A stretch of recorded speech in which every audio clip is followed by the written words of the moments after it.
Halo semuanya, kembali lagi dengan saya, Kak Ana. Oke, hari ini kita akan belajar tentang prinsip Archimedes. Tapi sebelum mempelajari tentang prinsip Archimedes, mari kita lihat video berikut ini. Kapal laut yang sedang teman-teman lihat saat ini adalah kapal kontainer. Kapal kontainer merupakan salah satu transportasi laut yang digunakan untuk mengirim barang dalam jumlah yang banyak. Pengiriman barang menggunakan kapal kontainer jauh lebih murah loh daripada menggunakan pesawat terbang. Berat kapal kontainer tanpa muatan atau yang disebut dengan berat kosong kapal adalah sekitar 50.000 hingga 100.000 ton atau lebih, tergantung pada model dan spesifikasi dari kapal tersebut. Wah, berat sekali ya. Padahal berat itu belum mencakup berat muatan kapal loh. Jika sudah mencakup berat muatan kapal, berat kapal kontainer bisa 5 kali berat kosong kapal. Tapi, teman-teman pernah kepikiran gak sih? Kenapa kapal kontainer yang beratnya luar biasa bisa tetap mengapung di air? Padahal, kalau kita lempar sebuah batu kecil ke kolam air, batu tersebut akan langsung tenggelam. Kenapa bisa begitu ya? Jawabannya adalah prinsip Archimedes. Bagaimana tuh? Sebelum kita bahas lebih lanjut, mari kita cari tahu terlebih dahulu asal mula prinsip Archimedes ditemukan. Prinsip Archimedes adalah hukum fisika yang menjelaskan tentang gaya apung. Prinsip ini ditemukan oleh ilmuwan Yunani kuno bernama Archimedes sekitar pada abad ketiga sebelum Masehi. Ceritanya sangat terkenal nih. Diceritakan bahwa Raja Hieron kedua dari Sirakus meminta Archimedes untuk memeriksa apakah mahkota yang baru dibuat untuknya benar-benar terbuat dari emas murni atau ada campuran logam lain yang lebih ringan. Archimedes kemudian terinspirasi dari kejadian saat dia mandi nih. Saat masuk ke bak mandi yang penuh air, Archimedes menyadari bahwa air yang terus tumpah ke lantai membuatnya naik, sehingga membuatnya lebih ringan di dalam air. Dan air yang tumpah dari bak mandi itu sama dengan berat dari Archimedes sendiri. Hal ini membawanya pada kesimpulan bahwa benda yang tercelup dalam fluida atau cairan akan mengalami gaya angkat ke atas yang sama dengan berat cairan yang dipindahkan oleh benda tersebut.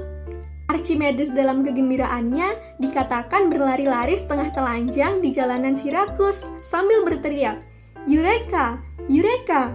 yang berarti, "Aku menemukannya" dalam bahasa Yunani. Hal ini terjadi karena ia menemukan cara untuk menentukan apakah mahkota raja terbuat dari emas murni atau tidak, yakni dengan menimbangnya di dalam air. Kejadian inilah yang mendasari ditemukannya prinsip Archimedes. Wah, sungguh sangat cermat dan cerdas sekali ya Archimedes. Teman-teman juga bisa mencontoh kecermatan dari Archimedes nih. Tapi jangan sampai berlari-lari setengah telanjang di jalan raya ya. Dengan prinsip Archimedes, kita dapat mengukur volume benda yang tak beraturan teman-teman, yakni dengan cara mencelupkannya ke dalam air dan mengukur besarnya gaya apung yang dihasilkan. Prinsip ini sangat penting dalam ilmu fisika dan teknik, terutama dalam perencangan kapal, pesawat terbang, dan berbagai aplikasi lainnya yang melibatkan benda-benda yang berinteraksi dengan fluida.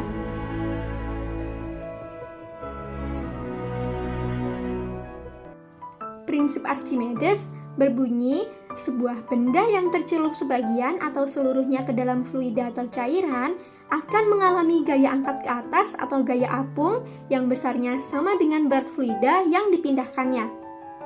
Dengan rumus F sama dengan rho F dikali G dikali V BT, di mana F adalah gaya apung dengan satuan Newton dan rho F adalah massa jenis fluida dengan satuan kilogram per meter kubik, dan VBT adalah volume benda tercelup di dalam fluida dengan satuan meter kubik. Dan G adalah percepatan gravitasi dengan satuan M per S kuadrat. Tapi, apa teman-teman tahu bagaimana rumus prinsip Archimedes berasal? Tenang aja. Ayo Kak Ana jelaskan bagaimana penurunan rumus prinsip Archimedes hingga mendapatkan rumus yang sekarang kita gunakan. Kenapa sih gaya apung bisa muncul?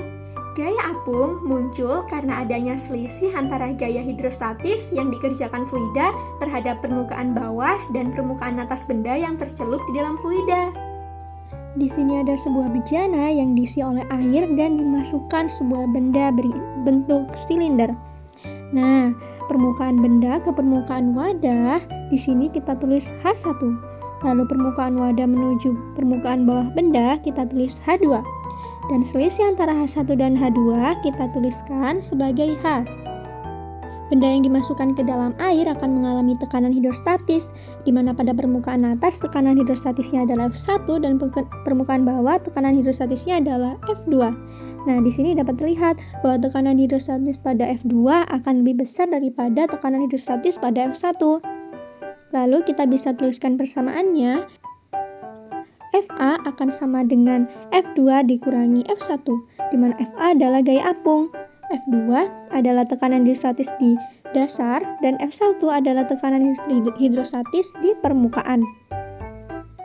Lalu dapat kita tuliskan di mana F2 akan menjadi pH2 dikali A dikurangi pH1 dikali A, di mana pH adalah tekanan hidrostatis di permukaan bawah dikali dengan A atau luas penampang dari permukaan bawah dikurangi tekanan hidrostatis pada permukaan atas dikali luas penampang pada permukaan atas. Nah, kita di sini dapat memecahkan lagi menjadi rho V dikali G dikali H dikali A. Nah, di mana di sini dapat kita tuliskan lagi bahwa H-nya di mana H2 adalah tingginya permukaan dari permukaan atas wadah ke dasar wadah. Lalu H1 adalah ketinggian dari permukaan wadah ke atas permukaan benda. Lalu dapat kita tuliskan menjadi berikut, di mana H2 dikurangi H1 adalah selisih dari H atau tingginya benda. Jadi dapat dituliskan rho F dikali G dikali A dikali H, di mana A dikali H itu sama dengan volume. Maka akan menjadi rho F dikali G dikali volume. Di sini volumenya VBT ya, volume benda tercelup. Ini adalah rumus dari hukum Archimedes. Yeay! Jadi teman-teman sudah tahu ya bagaimana bisa didapatkan rumus dari prinsip Archimedes? Selanjutnya, kita akan membahas tentang benda yang tercelup di dalam fluida. Benda yang tercelup di dalam fluida mengalami 3 keadaan teman-teman. Yang pertama, mengapung. Kedua, melayang. Dan ketiga, tenggelam. Selanjutnya, kita akan membahas tentang benda mengapung. Benda mengapung memiliki beberapa karakteristik, yaitu sebagian bendanya berada di udara dan sebagiannya lagi berada di fluida. Pada benda mengapung, rho dari benda akan lebih kecil daripada rho fluida.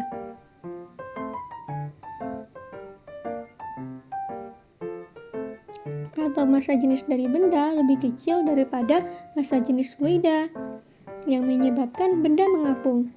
Dan pada benda mengapung, Fa atau gaya apung akan sama dengan W atau berat benda. Selanjutnya adalah benda melayang. Benda melayang dicirikan dengan benda tidak menyentuh ke dasar atau tidak muncul ke permukaan seperti benda mengapung. Pada benda melayang, rho dari benda akan sama dengan rho dari fluida. Atau massa jenis benda akan sama dengan massa jenis fluida, yang menyebabkan benda melayang tidak menyentuh di dasar atau tidak muncul di permukaan. Pada benda melayang, Fa atau gaya apungnya juga sama dengan berat dari benda atau W.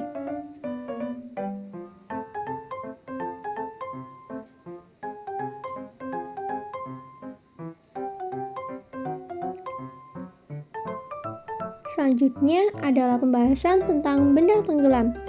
Pada benda tenggelam, benda akan menyentuh ke dasar dari wadah.